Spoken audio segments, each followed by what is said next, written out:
మార్కాపురంలో ఇటీవల travel bus తగలబడింది. దాదాపు 20 మంది సజీవ దహనం అయ్యారు. అయినప్పటికీ కూడా ఆర్టీఏ అధికారులు ఫిట్నెస్ మీద కాన్సన్ట్రేషన్ చేయాలి బస్సులకు సంబంధించి. అందుకే మార్కాపురంలో అదే ప్లేస్లో శ్రీ నరసింహ లక్ష్మీ నరసింహ ట్రావెల్స్ అనేటువంటిది ట్రావెల్ ఆఫీసు, ఆ ట్రావెల్స్కి సంబంధించినటువంటి బస్సు. ఆ బస్సు ముందు అద్దం ఉంటుంది కదా, ఈ అద్దం పగిలిపోయింది, కంప్లీట్గా లేదు. ఆ బస్సులో దాదాపుగా 60 మంది బుక్ చేసుకున్నారు.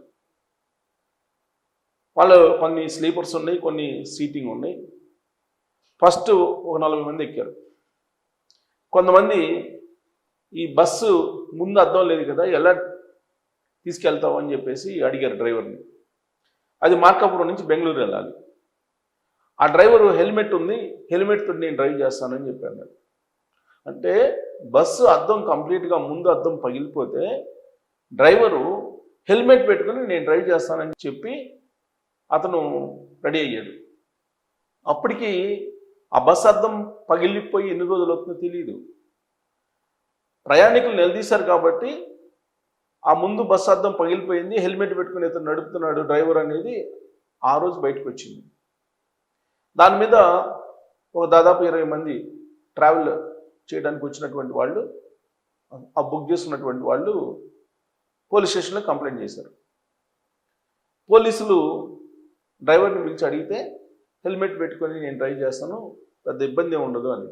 అంటే ఒక ట్రావెల్ బస్సు మార్కాపురం నుంచి బెంగళూరు ట్రావెల్ చేయాలంటే దాదాపుగా 10 అవర్స్ పడుతుంది. ఈ 10 అవర్స్ పాటు బస్సు యావరేజ్న 70 నుంచి 80 కిలోమీటర్లు వెళ్తుంది. 70-80 కిలోమీటర్ల స్పీడ్తో వెళ్ళేటువంటి బస్సు అంతే వేగంతో గాలి కూడా జొరబడుతుంది బస్సు లోపలికి.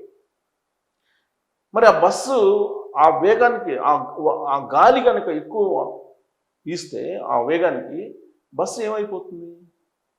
మరి అలానే ట్రావెల్ చేస్తున్నారు. ట్రావెల్స్ బస్సులు అలానే సర్వీస్ అందిస్తూ ఉన్నాయి. కానీ